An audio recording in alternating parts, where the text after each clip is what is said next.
In un comunicato stampa la GD, l'Associazione Giovani Diabetici di Agrigento, esprime grosso rammarico per i continui rifiuti da parte del commissario dell'ASP di Agrigento a incontrarci e instaurare un dialogo costruttivo nell'interesse di tanti agrigentini affetti dalla malattia di diabete mellito di tipo 1. L'oggetto della richiesta avanzata dall'Associazione Agrigentina da più di 3 mesi è l'individuazione delle principali criticità e problematiche che affliggono i pazienti diabetici nella provincia di Agrigento e un confronto che possa portare a risolvere le difficoltà sopracitate.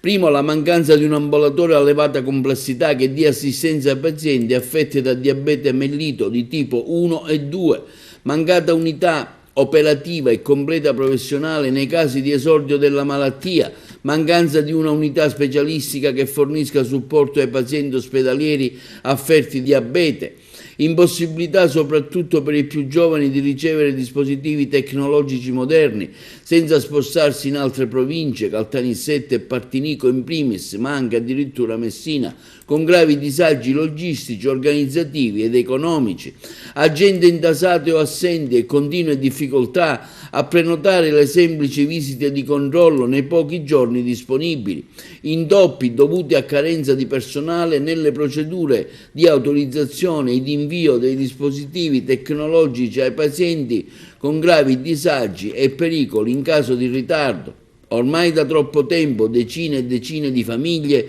vivono il dramma di familiari, spessissimo di figli, affetti da diabete e chiedono interventi risolutori già possibili ma inspiegabilmente non realizzati. L'associazione AGD di Agrigento, sin dalla sua costituzione, ha ripetutamente richiesto di incontrare il commissario, in quanto in possesso di alcune proposte da sottoporre alla dirigenza dell'ASP, ma non ha mai ricevuto risposta. Nonostante ciò e nonostante abbiamo più volte richiesto un incontro con il commissario, continuiamo a essere ignorati, affermano i principali responsabili dell'associazione. Sono anni che i pazienti con diabete vengono ignorati nella nostra provincia, sono anni che le famiglie dei giovani diabetici sono costretti a scegliere tra la scarsa e arretrata assistenza nella struttura agrigentina o i lunghi viaggi per far assistere i figli in maniera professionale e tecnologicamente avanzata.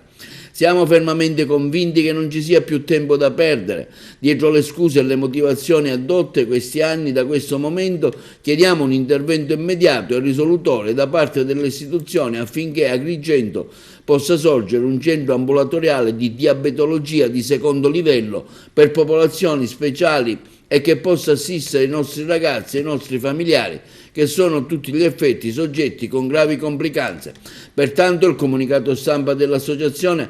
conclude dicendo: rimaniamo tuttavia disponibili a un incontro in un'ottica di massima collaborazione con le istituzioni, ma non siamo più disposti a farci prendere in giro da nessuno. I nostri familiari hanno diritto a un'assistenza professionale devoluta a 360 gradi e vicino alla nostra casa. Non è più possibile sostenere che ogni volta dobbiamo fare centinaia di chilometri per essere assistiti. È una questione di civiltà, è una questione di diritto alla salute, è una questione di dignità umana. Questo quanto affermato dalla dottoressa Stefania Mangione, presidente dell'Associazione Giovani Diabetici di Agrigento.